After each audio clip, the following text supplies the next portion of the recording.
Good morning, everyone. Have you all settled down finally? Attendance is done. My name is Aishwarya, and I have Vedant with me. We are from an NGO called Walking Project, and we're going to be discussing briefly on basics of walkability. So, I'll give you a brief about what Walking Project is. It is a one-of-a-kind advocacy NGO,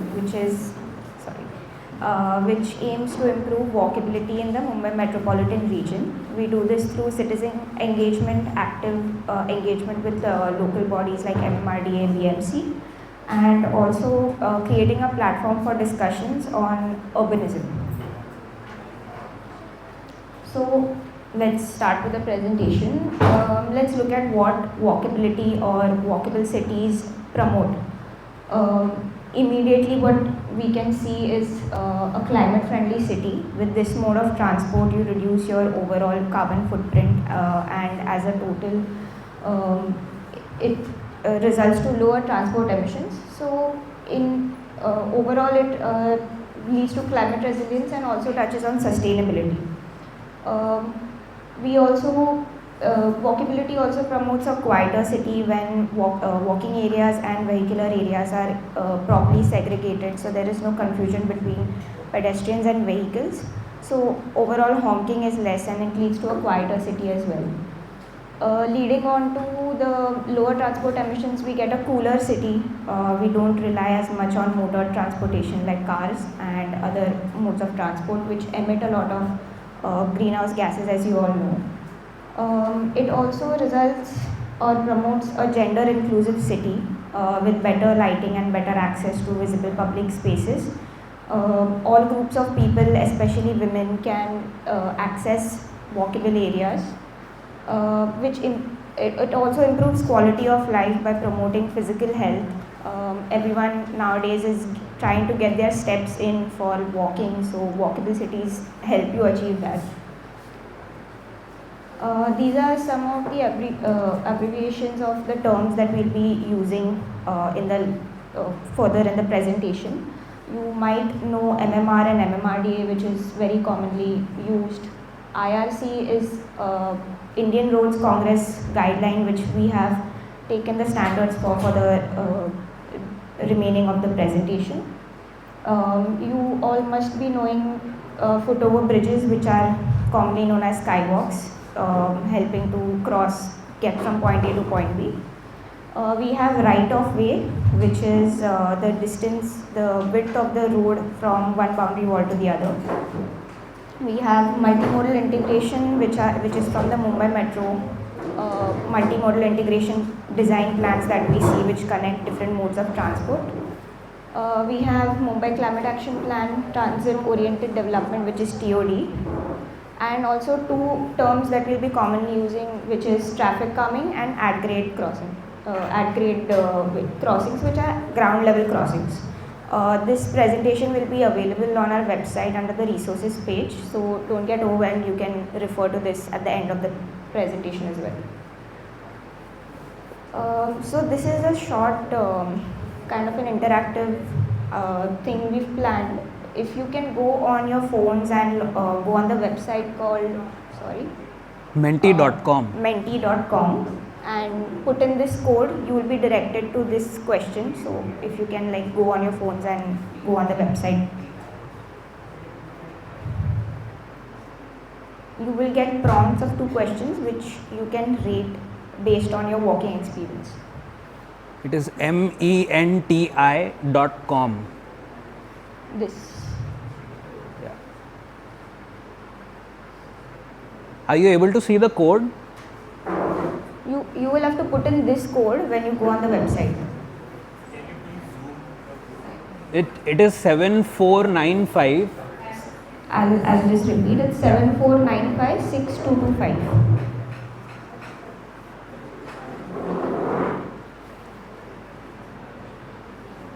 Is anyone able to see this map, or it's going to the questions directly?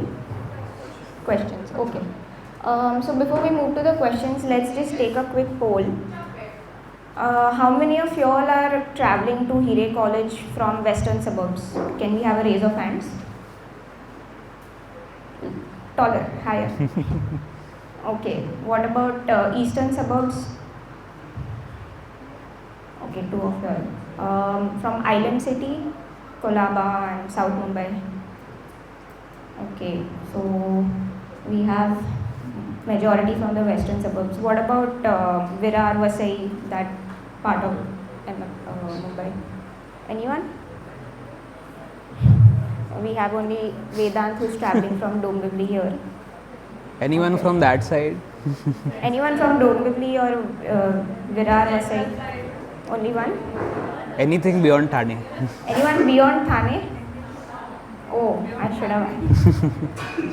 Anyone from places that have not covered? Anyone traveling from further?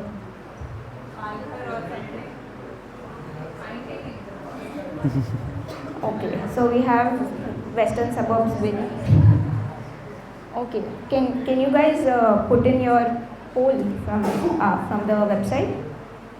It should show over here.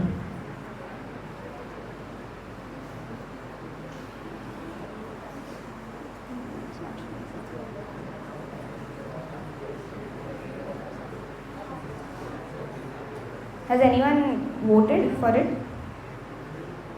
It's not sure. Okay.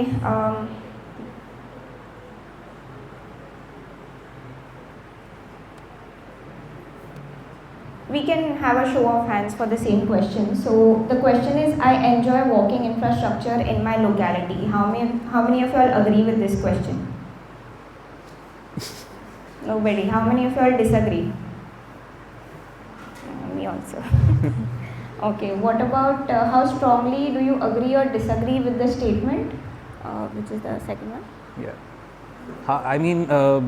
How many of you would rate your locality a 3 out of 5? The walkability in your locality. Yeah. Okay, we have one.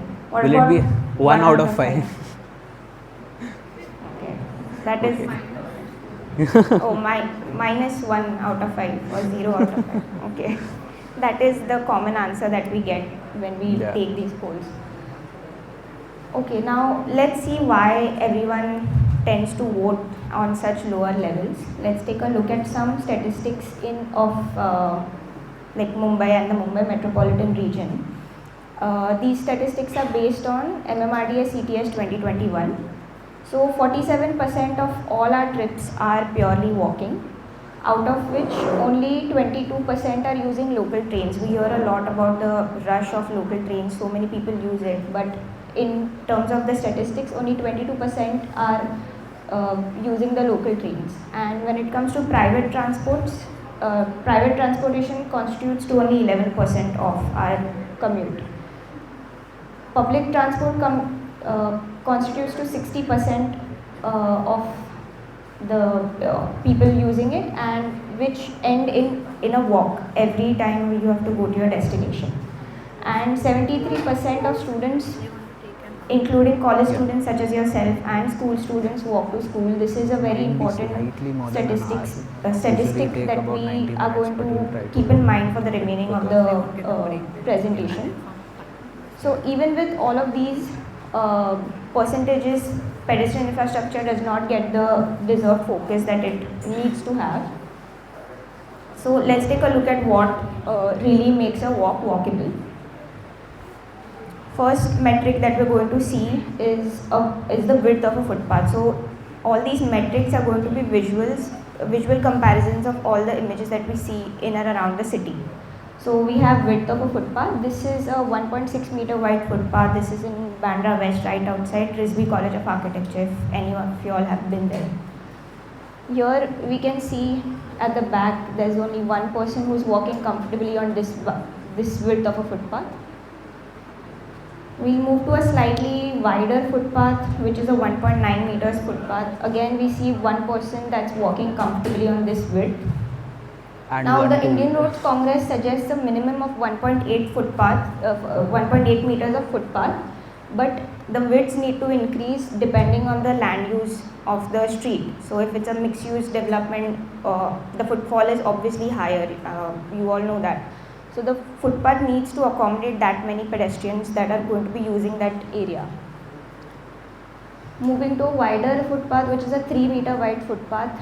Again, we can see two people who are using this width of a footpath comfortably, but we are seeing some obstructions on the footpath. Now we have a 3.5-meter wide footpath where we are seeing 6 people who are comfortably walking, and we see 2 people also are joking and laughing about something. Now, imagine walking on such a wide footpath. Wouldn't it be a good experience to walk with your friends and be a part of the joke, not miss the punchline when your friends are back and you have to walk in a line? This is a wider footpath again, which is a 5.5-meter footpath, and now we are seeing 2 ways of pedestrian traffic coming and going, and we have a comfortable walking for 2 way of pedestrians.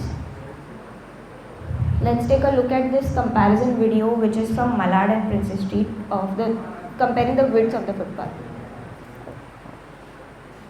Let's start. Media unavailable. I don't know. Not playing? Media unavailable बता रहे हैं. Okay. This was supposed to be a video of footpath comparison between Malad and Princess Street in Marine Lines. Anyone has visited the location, Princess Street, Marine Lines? No one? You have. Have you walked on the footpath? How has your experience been? Was it too crowded? You could walk, but okay, you could walk comfortably. Did you have enough space? It has space, but it is too crowded. Right, a lot of pedestrians. So unfortunately we can't see that footpath right now, but the width of the footpath is around 5 meters and it is able to accommodate the level of service of the footpath of the pedestrians.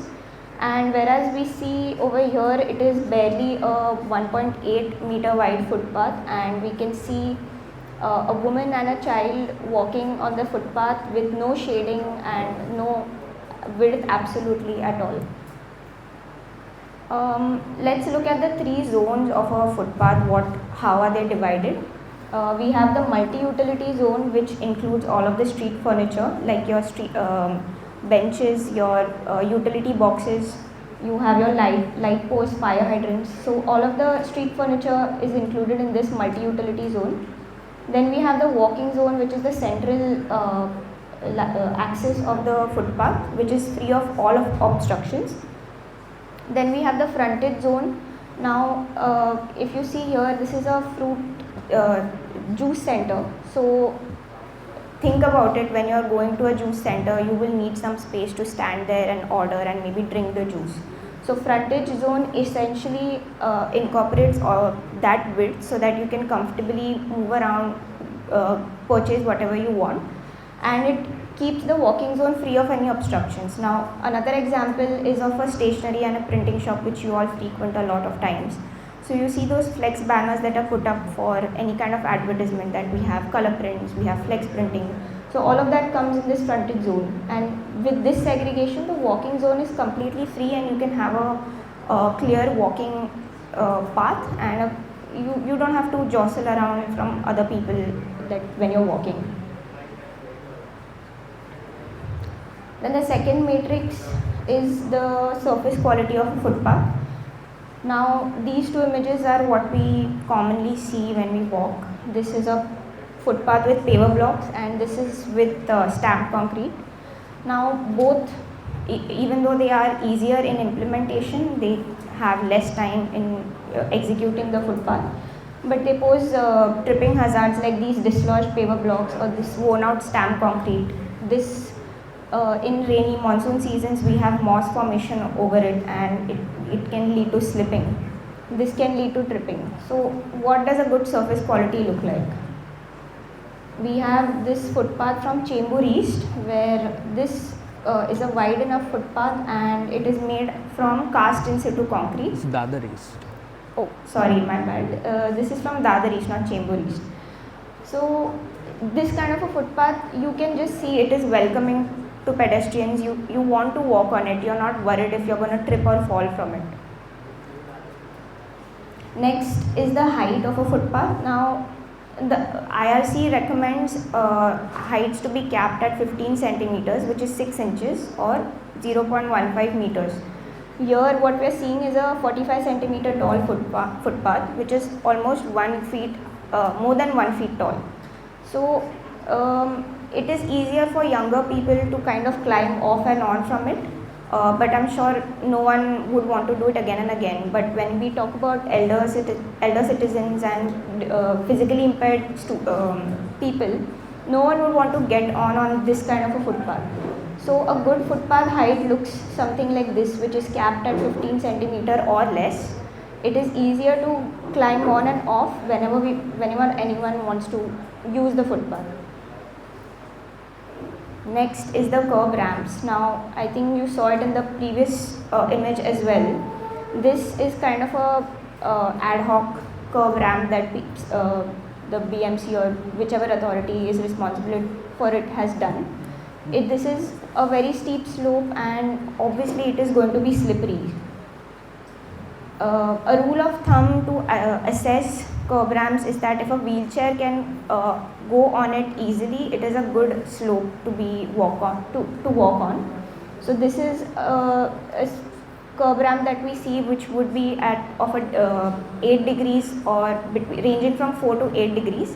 IRC recommends 3.8 degrees of a slope, but that's the most ideal footpath. That's not what we usually see.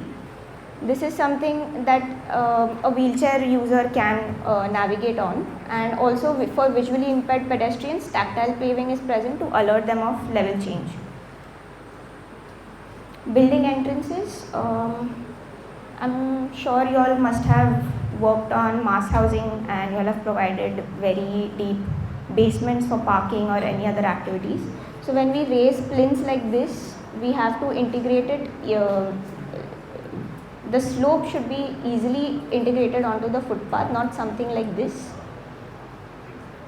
This is the correct way to kind of integrate the plinth into the footpath with a very normal, like a smooth slope, and anyone who is a wheelchair user or who is walking can walk along it very easily.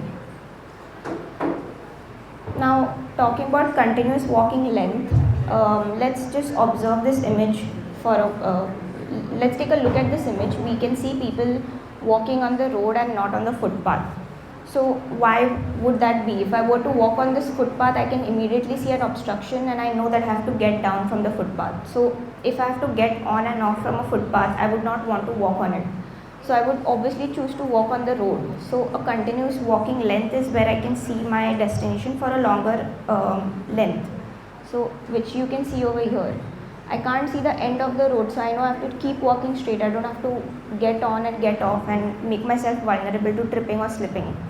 So this is the kind of experience you will only understand when you walk on footpaths for like a longer stretch. And you will understand it's a natural human behavior to get off and walk on the road. So we tend to blame pedestrians for walking on the street, but if we have a design like this, it's not the pedestrians to be blamed. Then we have flat tree gratings. Raised tree gratings, ideally what are not recommended. When we have a design like this triangle that you see becomes like a dead zone where no one ends up walking. In comparison, when you see something like this, a flat tree grating, you can walk along on the tree grating easily and there's no unused space that is there on the footpath. Then we have obstructions. Now, like I mentioned in the previous slide, we have the multi-utility zone for all of the utilities, the street benches, furniture. So this causes a obstruction in the walking zone of the footpath. So ideally they should be placed in the multi-utility zone. And also bus stops. Now this is also a common sight in Mumbai that we see, that bus stops are placed in the center of the footpath, or sometimes they even take up the entire width of the footpath. This pushes people out on the road they want to know which bus number is coming, they want to get on it or not. So this ends up creating a lot of confusion for vehicles and also hazardous for pedestrians. In such case, a bulb out of a footpath, which includes the bus stop and waiting area, is the most ideal design. Then we have signal timer lens. Most of the time we have a pedestrian signal present, but the timer is not present. Even if it is present, it is not long enough to cross the entire crossing. So these are some points that we need to remember. If the signal timers are visible to the eye level, are they long enough to cross the entire road? It is also to be noted that differently able people take longer time to cross the road. So the signal timers need to accommodate all groups of people so that they cross the road comfortably. Next we have intersections, which Vedant will carry forward.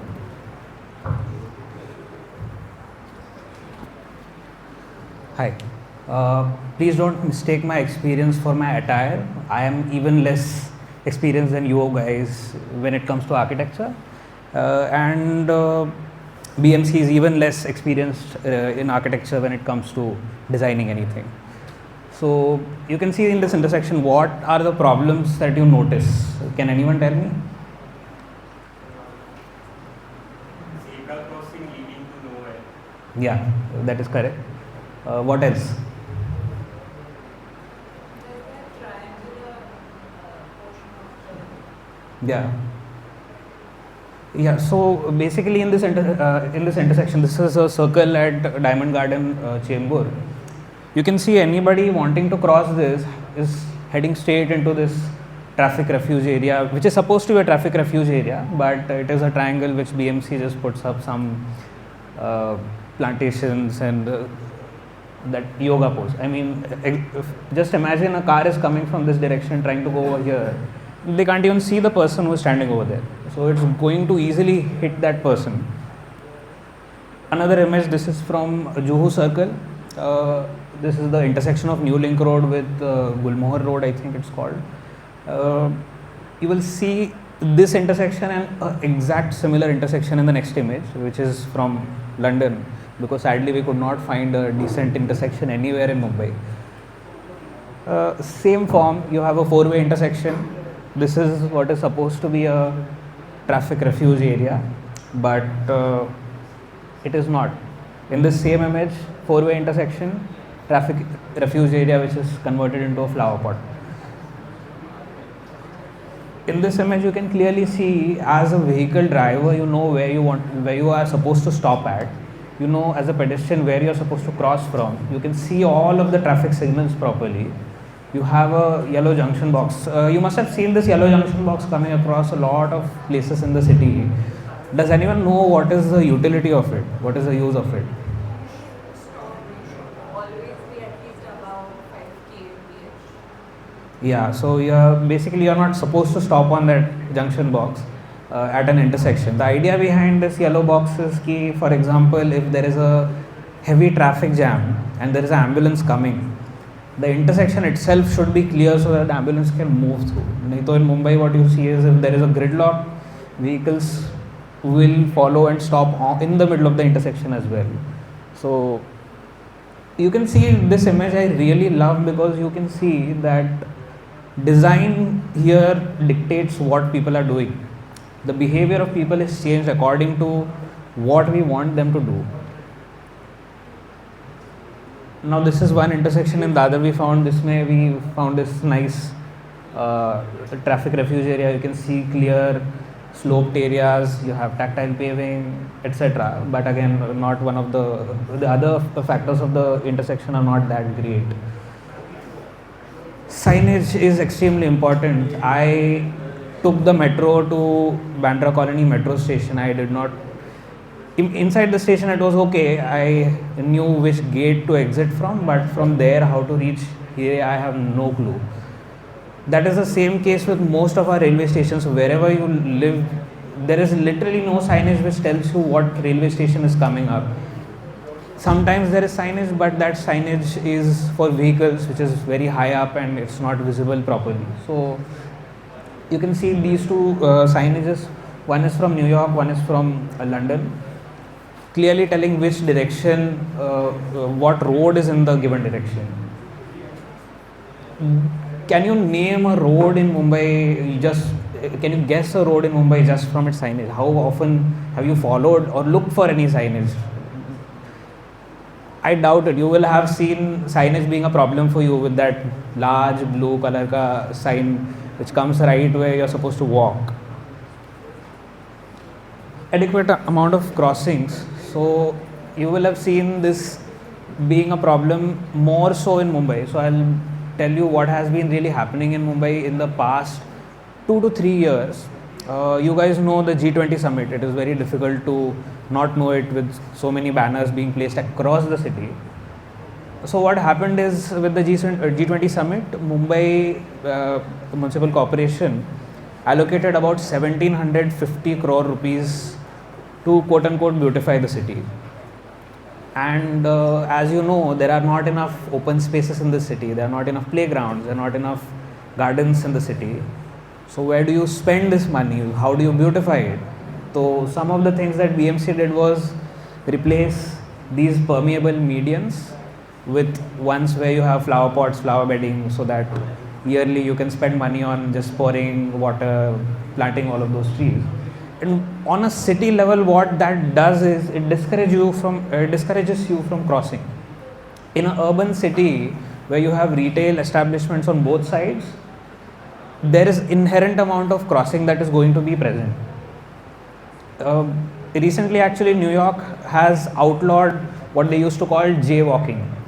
Jaywalking is basically when you're crossing the street without an intersection being there. You're crossing it as you please, which was criminalized in the 1920s after the car lobby constantly forced them that pedestrians dying is because pedestrians are walking in the middle of the road, and roads are only meant for cars to drive fast. And after that, the jaywalking law came in, but this year they decriminalized jaywalking. So in New York, you are allowed to cross anywhere.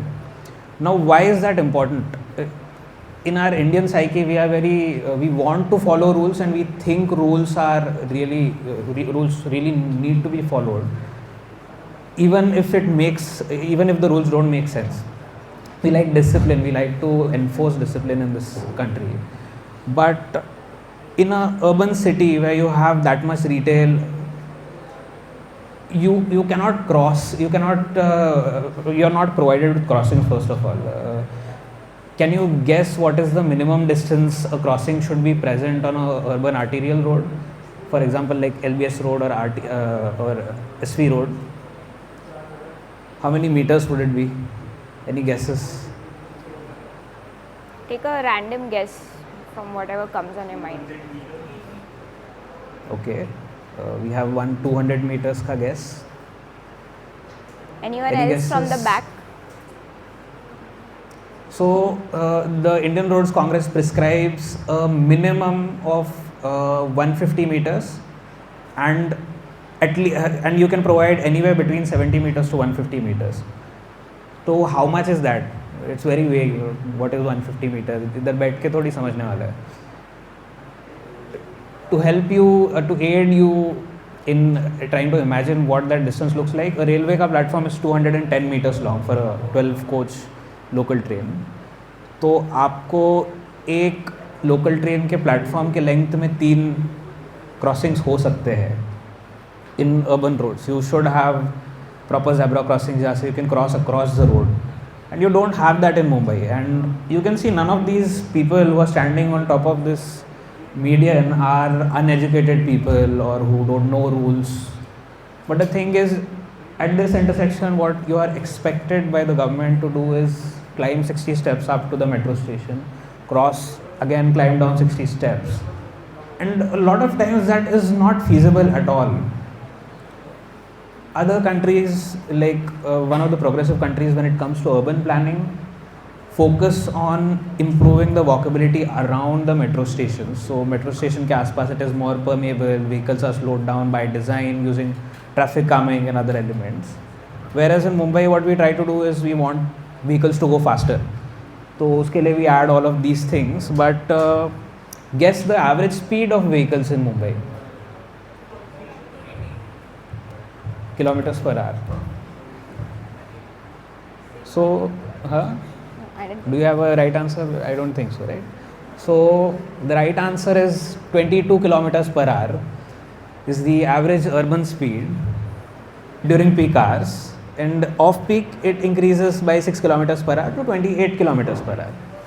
तो by design I mean what Netherlands is trying to do, हम लोग गलती से पहुंच गए वहाँ पे. Netherlands is trying to have 30 kilometre per hour speeds in their cities, and that is very important. I'll tell you why.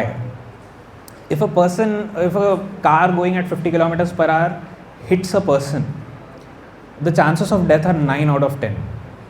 But the same car, if it is at 30 kilometers per hour and it hits that person, the chances of surviving are 9 out of 10. So 1 out of 10 times they will die by reducing the vehicle speeds from just 50 kilometers per hour to 30 kilometers per hour. And in our urban setting, when we have that kind of permeability, that kind of speeds, it becomes safer for people to cross. People can stop on that middle median, judge when they can cross safely, and then cross safely. Vehicles also have to look out for them, have to negotiate with the pedestrians visually and with body language, etc. And then that kind of a crossing becomes easier. This is something we really like. I think this is from Marine Lines. I'm not 100% sure, but this is close to ideal. This is not ideal, but close to ideal. The one thing that I find wrong in this is the distance between the bollards. So by IRC mandate, you need to have 1.2 meters ka gap so that a wheelchair can pass. Mumbai mein we usually don't follow that because two-wheeler jana nahi chahiye footpath pe. But I feel even for that there are solutions. You could have a triangular staggered kind of bollard design, which is you will find in Hiranandani and all other places where two-wheelers can still not pass, but pedestrians and wheelchairs can pass. So as architects, I feel you should aspire to solve problems in the society, problems like these. The problem statement could be, how do I let a wheelchair pass but keep a two-wheeler from passing? I'm not an architect, but one simple idea that I have is a rule of thumb, and idea that I have is you're not supposed to completely block off vehicles from accessing the footpath. It just has to be more time consuming and hard enough for them than waiting in traffic. तो अगर road में बहुत traffic है, people are trying to go on the footpath only because it is faster. If it becomes slow enough for them, then they won't do it. So how would you achieve that slow speed? So one of the things was staggered crossing, where you have a triangle में 3 bollards, so that two-wheelers का turning radius is much wider than a small wheelchair. So if it is close enough, two-wheelers will have to do that way too many times for trying to do this. Immediately outside your college, actually, so you saw the first slide in this presentation, just maybe showed that 1.6 meter footpath. What we usually do when we go to colleges is that we put a local footpath का image college के बाहर जो होता है. Sadly, I didn't find any footpath outside your college. So those are some things you could. One of the things that you as budding architects can do is how to make it more walkable up to the nearest metro station, or how to make it walkable to the whatever nearest bus stop, public transport, all of these things. What about hawkers? This is the number one question that we get every single time. हम लोग को BMC भी यही पूछती है, हम लोग को लोग भी यही पूछते हैं, हम लोग को donors भी यही पूछते हैं. Every single one has a problem with this. And this picture is from Goregaon railway station west. And there's no really simple answer actually. I was going to say there's a simple answer, but there is really no simple answer. The presence of hawkers in Mumbai is a planning failure of 70-80 plus years. So it's independence के time से we have a problem in planning our cities. As our cities, especially Mumbai, has grown in density, grown in population, our schools need to increase in size. Our playgrounds need to be allocated for that. There needs to be space allocation for recreational spaces, for gardens, parks, libraries, hospitals, etc.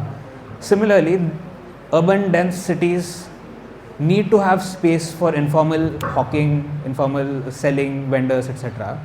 And that is not present. We have not allocated space for them, and that is why what space is the least contentious public space? It's a road, it's a footpath. That is where pedestrians that is where hawkers make their way.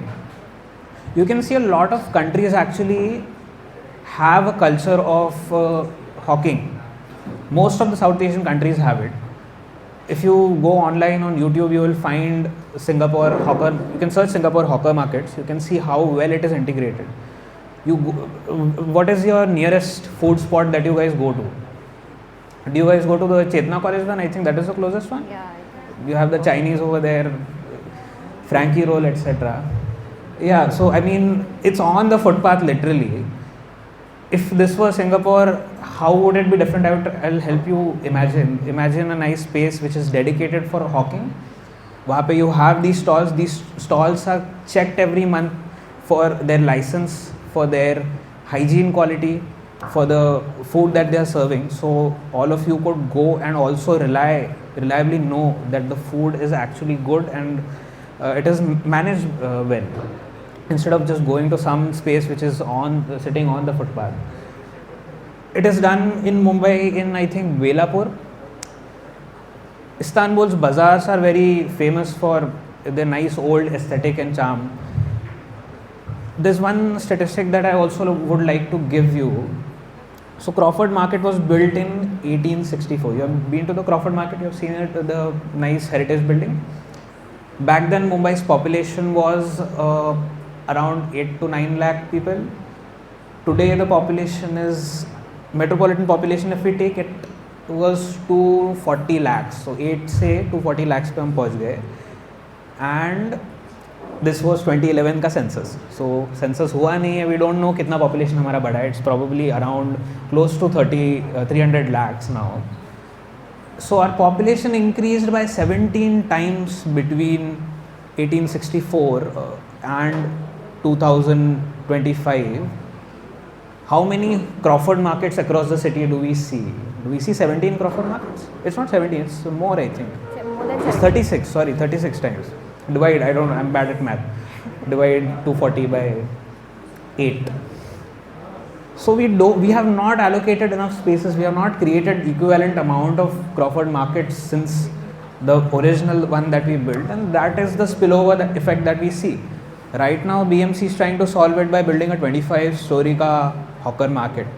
But as architects or as simple people, do you think that's the solution? Hawkers want to be where there is a footfall, where there are people, where they are walking. So it usually becomes a railway station.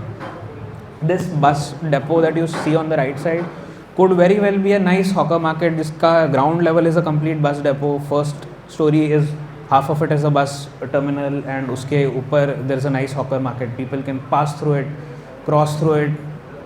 All of these hawkers can actually be licensed, take rent from them, maintain this hawker market from their money that they are giving. Because if you see articles on how much hafta these guys are giving, every month they have to shell out anywhere between 6,000 rupees to 25,000 rupees to claim a spot.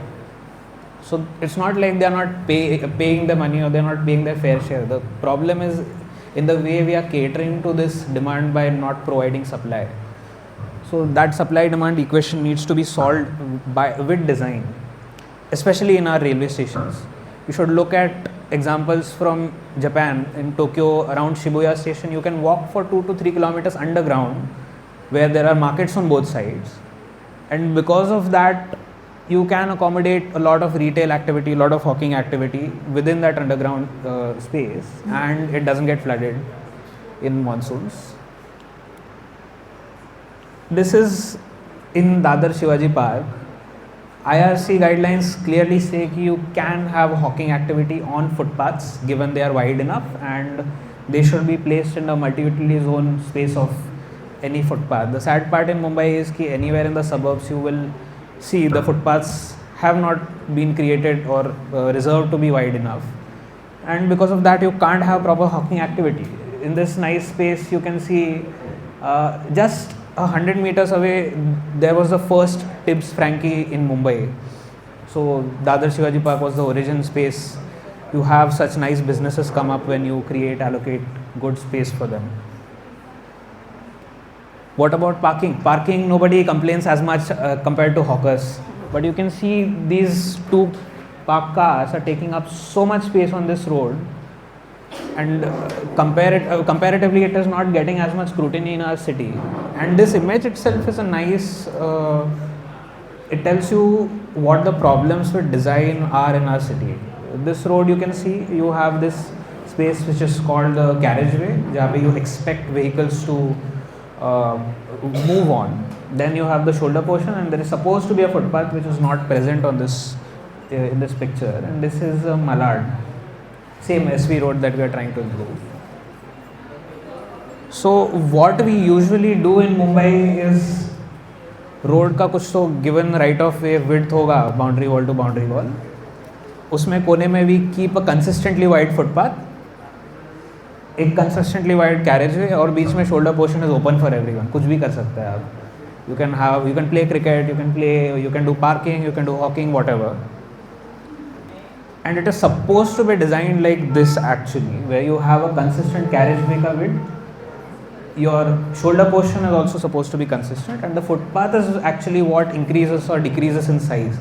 That is when you get area to play with. That is when you have spaces to place make actually, where you can create miniature parks, you can create seating, you can create bus stops. यहाँ पे you can see there is a nice parking way present over here, so you know where you are supposed to park. It is not ambiguous for you to park. Mumbai में you usually see no parking sign, बाकी सब जगह पे you are allowed to park. Sadly, I think there is a video after this, but for some reason it doesn't play in your laptop. We could, I think, if there is internet connection, we might show the YouTube video of it. But try. Go see. next one. So before the video, this is Regent Street in London. See the amount of space that is allocated for vehicles. Try to focus on this, the amount of space for pedestrians around it, and the design. Can anyone guess?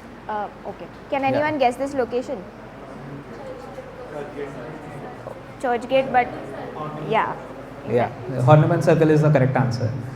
So you can see very similar form in both these locations, but the sheer amount of space we allocate for parking in our city, even though this is actually a big no-no for, according to Indian Roads Congress, you are not supposed to allow perpendicular parking, you are allowed to have parallel parking.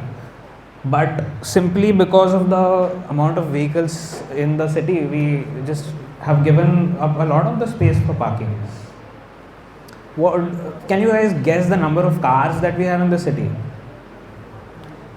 I'll give you a hint, it is in the lakhs, so try to guess.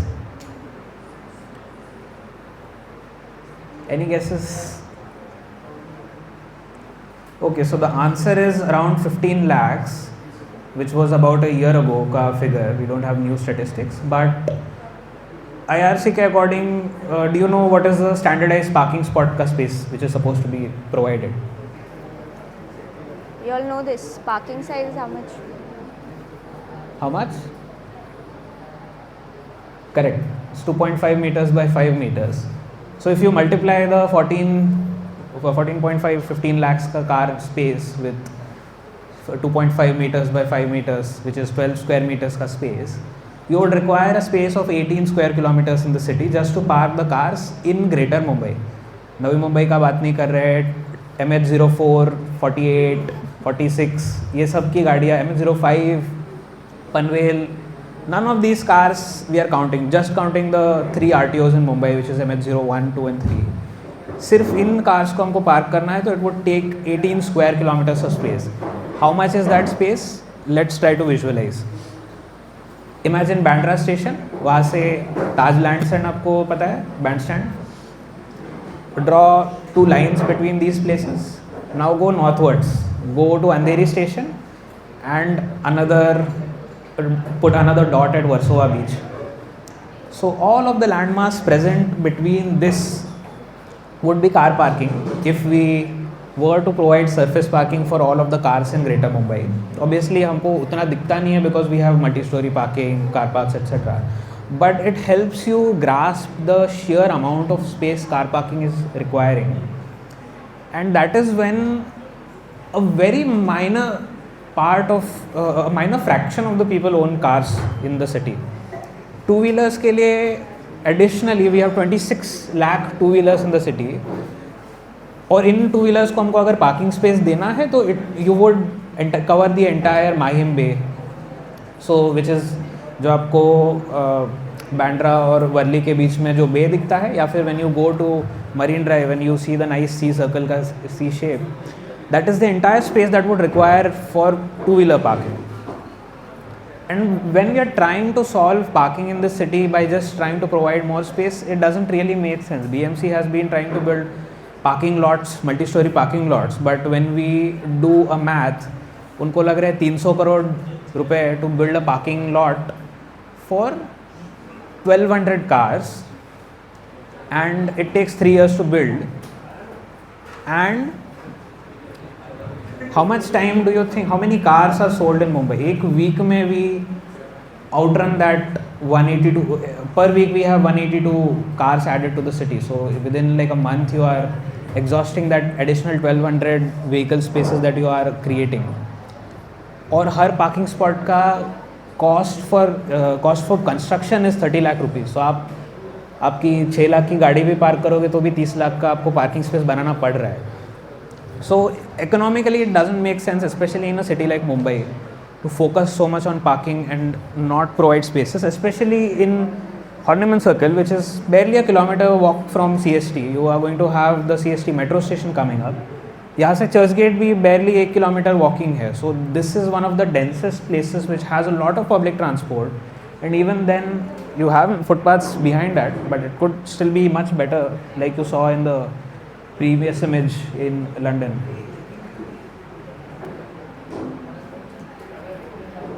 This was supposed to be a video. I don't think it plays.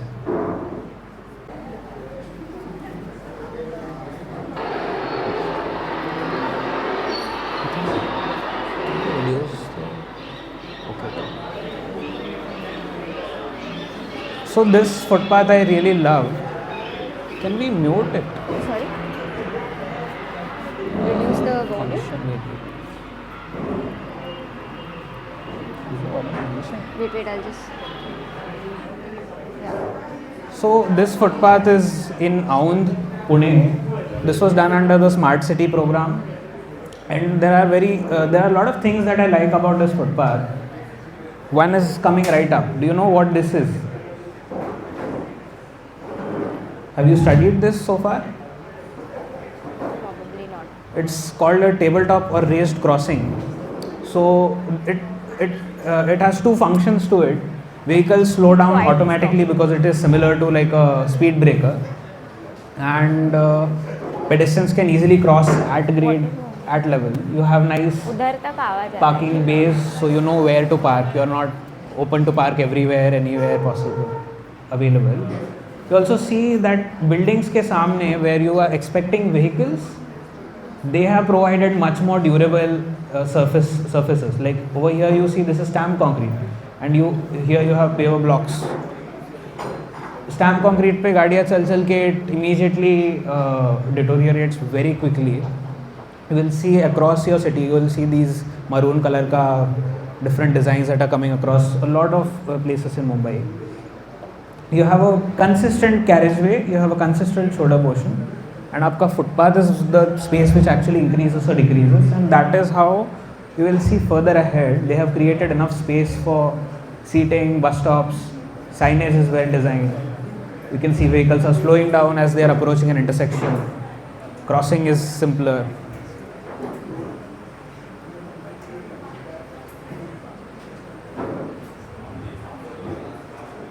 You can see over here you are also not bound by, you are not required to walk onto the road surface. It is on the same level. You see there is nice seating created over here, so couples can sit there at night. Just see the comparison in this picture, in this video. To give you a cue, both of these roads are, the width of these roads are exactly the same. It is 28 meters. One is SV Road, one is Princess Street. Vedad, I think this is only Princess Street.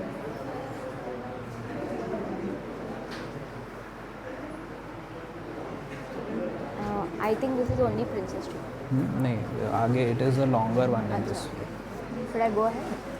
So you're taking in the nice views and nice footpath widths. This is 4-meter wide footpath, and you will compare it immediately with a footpath at Malad, SV Road, just after this.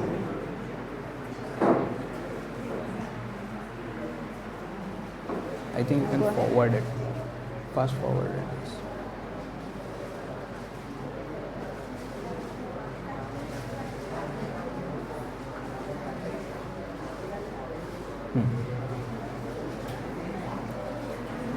So this is Malad. Road width is again the same, but you can see the footpath width has reduced to 1.9 meters. So it has basically halved on this road. And would you want to walk on this or the previous one? Of course, any sane person would choose to walk on that previous one, the previous footpath. And it is simple, like our cities need to have a minimum 3-meter wide footpath, like we showed in our first, one of the first slides, which was from Dadar Hindu Colony. If you walk anywhere in the Dadar Hindu Colony eastern sides, you would enjoy that experience, but you simply don't enjoy that experience when you walk on a footpath in the suburbs.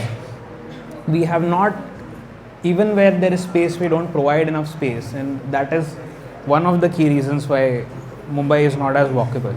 Go back to the presentation. So I'll just go through one thing that we are currently doing and focusing on, which is the SV Road Improvement Program. Aishwarya is actually leading it. So SV Road, you know, from Bandra all the way up to Dahisar, it's a 23.6 kilometer long road, and in the influence zone we have about 5 million people, which is 50 lakh people on both the sides of the road. Over 12 lakh walking trips are made in this vicinity. Anyone living in the western part of western suburbs will have to cross SV Road by design, by simply the nature of it being such an arterial road. We have 13 adjacent railway stations, including Bandra terminus. And our idea with SV Road Improvement Project is that we try to push the BMC to make SV Road a very walkable benchmark street in Mumbai, which will have proper wide footpaths, which will have proper parking management, it will have proper hawking management, it will have proper curbs, curb slopes, it will have proper placemaking, signage, all of these things. And for this we have been looking for a lot of volunteers. Aishwarya has been leading this, and we are looking for people who can help us design intersections, people who can design the right of way for the space, etc. We had conducted our second annual SV Road walk on the 12th of January. 12th of January is basically Swami Vivekanand Jayanti, and on Swami Vivekanand Jayanti we walked in 4 groups for around 8 kilometers in the city at different locations, and our goal is simple. We want a walkable SV Road. We have named it after a visionary person who embodied humanity, who embodied self-help and perseverance. But the road which we have provided does not help the humanity, does not embody the same principles. And also I would like to show some pictures from another engagement we did with the college students of Balwant State School of Architecture. Basically we took up an area around Vileparle railway station. You can see in this image Vileparle station is over here, and this is NMIMS Mitibai College. And this entire precinct we took up to reimagine how the footpath redistribution can be done, how can we create spaces where the skywalker landings can be there, how the upcoming metro can be integrated into this. And we also redesigned certain intersections in that thing. Now we have made this proposal to the MMRDA, and hopefully they will integrate this into their MMI plans or other planning in the very near future. But anything with the government is you need to be, it's not a given. So that is what advocacy groups are for. This intersection right now you can't cross over here like you saw in one of the previous pictures. This is a nice flower bed right now, which is supposed to be a refuge area. So these are some of the suggestions that we made, that you can actually raise this entire intersection. You have tabletop crossings over here. The intersection itself can have a different color so that you demarcate space properly, similar to what junction boxes do.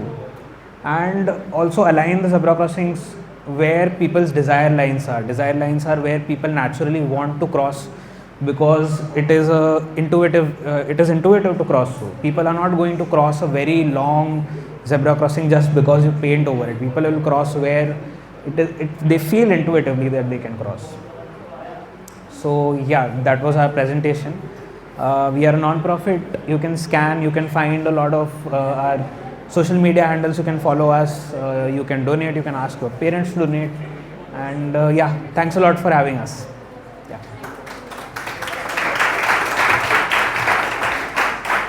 Oh yeah, anybody has any questions? Any questions? काय विचारायचं आहे?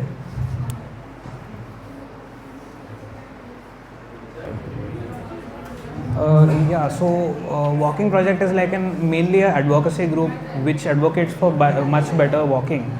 Within that, there are a lot of verticals that we have. One of those is community engagement and helping citizens understand basics of walking. So none of what you saw is very high level, like you need a master's in architecture for that. But a lot of these things and a lot of provisions, like IRC clearly says that curbs are mandated at each intersection, each like slope curbs, ramps are mandated. But people don't know that. People don't know 15 centimeter is the only footpath height that is supposed to be present. So we educate a lot of people through our, we host something called community walks, in which 15 people start from a railway station, walk around, try to see what are the improvements which can be done and which are prescribed by the IRC. In addition to that, we call this a community talk, where we go to colleges, we go to buildings, societies, corporate offices, and help the people over there understand what are the things that are keeping our city from having a good walking experience. And the third part is actually the YouTube channel and the social media, so that we garner a wider audience, not just in Mumbai but across the nation, who are pro walking and who are more versed in all of these things. Because I don't know how many of you follow YouTube channels like Not Just Bikes or City Beautiful. These are urbanism channels present on YouTube, but they are based in America or Europe. And when you design for India, it is a very nuanced thing, because you have a lot of different built environments, very different vibe, different challenges present. So we also want to create a platform for that kind of which is more nuanced for the Indian perspective. Right now, do you have your design wing, or do you have? Our design wing is Aishwarya. Yeah. So do you collaborate with colleges and other? Yeah. So the Baliram School of Architecture thing that you saw is one thing we did. Right now we are collaborating with Rizvi College and taking up the walkability between Bandra station and their campus. So that is there. And we are trying to go into more colleges and try to reimagine more spaces. Fix would be a misnomer for that. Yeah. As Vedant mentioned, the SV Road project, so that is one thing that we're working on, where we're trying to redesign intersections and some 1 kilometer to 2 kilometer stretches of roads. So once that kind of a visual or a redesign is ready, then we approach BMC, MMRDA, and then we can see how to take it forward. Basically, create a structure so that we have something to present when we go to authorities for improvement. So that is basically what.